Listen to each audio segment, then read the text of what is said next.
Hi viewers, abrasion అంటే ఒక ఏదైనా స్కిన్ కానీ మ్యూకస్ మెంబ్రెన్స్ కానీ ఏదైనా ఇంజరీ కానీ వూండ్ కానీ అయితే అబ్రేషన్స్ అంటారు. అది సూపర్ఫిషియల్ డ్యామేజ్ అనే చెప్పచ్చు. స్కిన్ ఒకవేళ ఏదైనా రఫ్ సర్ఫేస్కి గుద్దుకున్నాము, స్కిన్ ఎరోడ్ అయింది, అప్పుడు outer layer of the skin epidermis damage అయింది, అబ్రేషన్స్ వస్తాయి.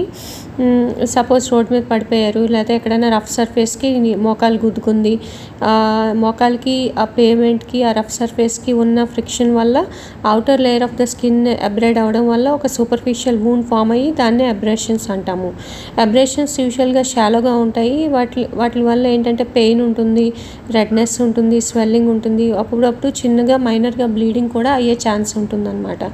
ఈ మైనర్ ఇంజరీస్ని యూజువల్గా ఎఫెక్టెడ్ ఏరియాని క్లీన్ చేసుకోవడం వల్ల, ఒక యాంటీసెప్టిక్ని అప్లై చేయడం వల్ల, లేకపోతే ఒక స్టెరైల్ డ్రెస్సింగ్ని అప్లై చేయడం వల్ల, ఈ స్టెరైల్ డ్రెస్సింగ్ అప్లై చేయడం వల్ల ఏంటంటే కొంచెం ఎర్లీగా హీల్ అయిపోద్ది, ప్లస్ ఇన్ఫెక్షన్ని ప్రివెంట్ చేయొచ్చు.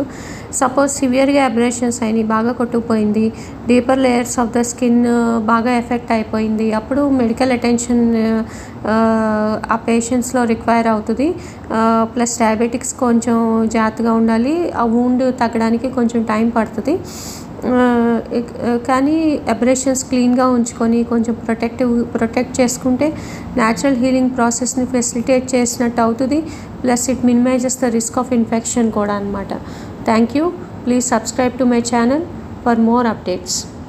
ఇవి మెడికల్ స్టూడెంట్స్ కూడా ఉపయోగపడతాయి నా వీడియోస్. సో వాచ్ చేశాక మీరు ఏదైనా గూగుల్లో కానీ లేకపోతే యూట్యూబ్లో కానీ ఓపెన్ చేసుకొని టైప్స్ ఆఫ్ అబ్రేషన్స్ అని, టైప్స్ ఆఫ్ ఓపెన్ వూండ్స్ అని ఓపెన్ చేసుకొని మీరు చదువుకోవచ్చు.